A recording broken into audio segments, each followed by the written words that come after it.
I'm Lucy Beednell with the ARC of Northern Virginia. This 3-minute webinar is going to walk you through respite options for people with developmental disabilities. First, providers, then funding. So let's start with providers. You can find a large list of respite providers for children and adults if you go to the arcofnova.org, and right at our homepage at the very top, there's a link for our provider directory. Enter that directory and click on the link for child care respite, and that can mean adult or minor children.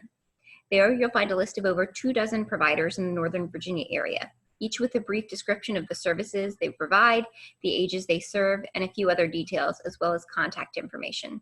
That's a great way to get started. There's also an organization in Northern Virginia called Heartwood that provides a respite home for people with developmental disabilities. We'll talk a little bit more about accessing that in just a moment. We also have a crisis respite home that's designed mostly for people who are suddenly experiencing a crisis that means they're no longer safe in their family home and immediately, on an unplanned basis, need to move out. But in some cases, that Reach home can provide planned respite as well. Again, more on accessing that in a moment. We have a provider partner in our office, Developmental Support Associates, who's also able to offer high-quality respite services, and their website link is on this slide. Now let's talk about funding respite.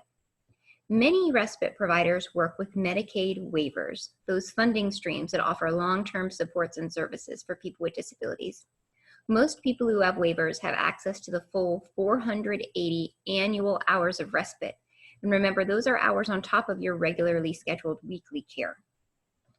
Additionally, or if you don't have a Medicaid waiver, you should be talking to your local Community Services Board. The Community Services Board is the gateway to funding the Heartwood Respite Homes, as well as the Reach Crisis Homes. They can help you access those services for planned respite. They can also help you apply for and manage your time on the Medicaid waiver waiting list. They don't always have respite funding available or respite options available, so plan ahead and stay in frequent communication with them.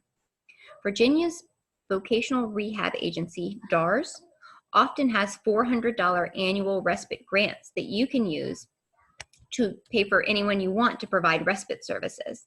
A link to apply for those is on the screen. If you're on the waiting list for a Medicaid waiver, annually you have the option to apply for the Individual and Family Supports Program. That's up to $1,000 a year that many people use to pay for respite. And lastly, there's private pay. If your family has the option to pay privately for respite, we have a guide on our online resource library, the Consumer Directed Attendant Guide, with lots of tips on how you can find and hire your own respite provider. Join us anytime online at the arcofnova.org and ask us a question at the arcofnova.org/answers, and check out our transition points guides for information for everyone with a developmental disability across a lifespan.